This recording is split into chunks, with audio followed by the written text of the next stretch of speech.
à un moment, on s'est rendu compte que les patients sous traitement ARV développaient des résistances. Pourquoi? Parce que quand ils arrivaient au niveau des UPEC, ils trouvaient la salle pleine, ils repartaient tout de suite parce que chacun était toujours pressé d'aller mener son activité. Parce qu'il se sentait bien et tout et tout. Ils ne supportaient pas attendre. S'ils arrivaient le matin pour prendre une boîte de médicaments, tu passais pratiquement toute une journée. Ça devenait pénible. Au niveau du ministère de la Santé, ils ont mené une réflexion qui a abouti que s'il y a déjà les OBC, les associations, pourquoi ne pas capaciter ces associations-là pour nous aider à dispenser les ARV? C'est ainsi qu'en 2017, on a été parmi les 5 associations dans la région du littoral qui a été retenue pour cette dispensation communautaire.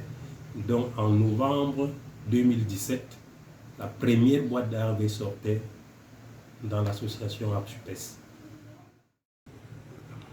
Ouais, une fois que on a été retenu pour la dispensation communautaire, on a été formé sur la gestion des registres, des outils qui entraient dans la dispensation communautaire. Et ces outils-là, il fallait déjà les maîtriser. Il fallait maîtriser donc déjà les outils, la formation, je crois que c'était une semaine. Après ça, nous sommes rentrés, chacun est rentré dans son site. C'est vrai que les uns et les autres, on n'avait pas les mêmes problèmes par rapport au site. Puisque au lancement de la dispensation communautaire, il y a des hôpitaux qui étaient fermés carrément. Se disaient qu'ils ne comprennent pas comment les communautaires vont aller gérer les médicaments. Ce qui fait qu'il y avait des responsables des hôpitaux, des UPEC, qui ne voulaient même pas entendre parler de la dispensation communautaire.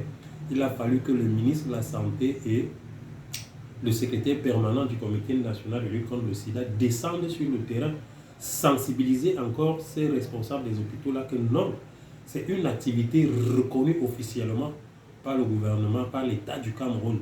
Et ce sera comme ça désormais. Vous devez accepter ces partenaires-là qui viennent nous aider, ils ne viennent pas prendre votre place.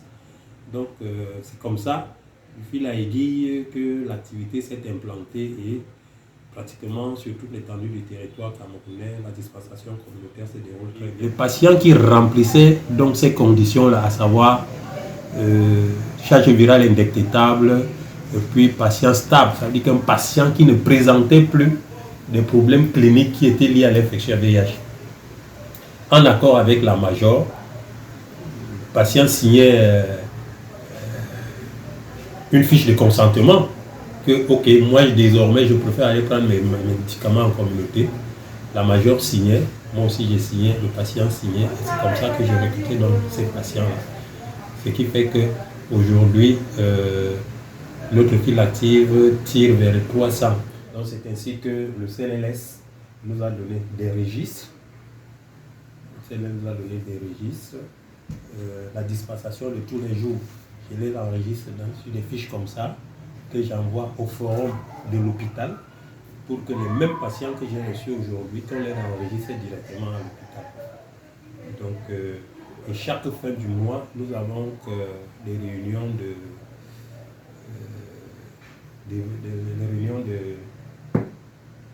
d'évaluation. Et que quel est le nombre de patients que j'ai reçus ici? Est-ce que les données que j'ai envoyées à l'hôpital, est-ce que chaque APS a mis ces données à jour par rapport à sa coyote? Donc c'est à peu près comme ça.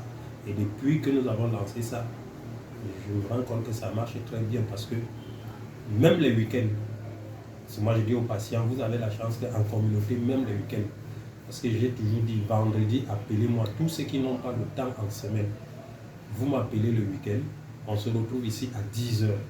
Quand vous venez ici, sauf des patients qui ont des soucis. Ça veut dire que nous ici aussi, nous donnons des informations par rapport à la vie positive avec le VIH. Donc ça fait que si vous n'avez pas de soucis, vous venez comme le monsieur qui est arrivé là, il prend sa boîte de médicaments, il est parti.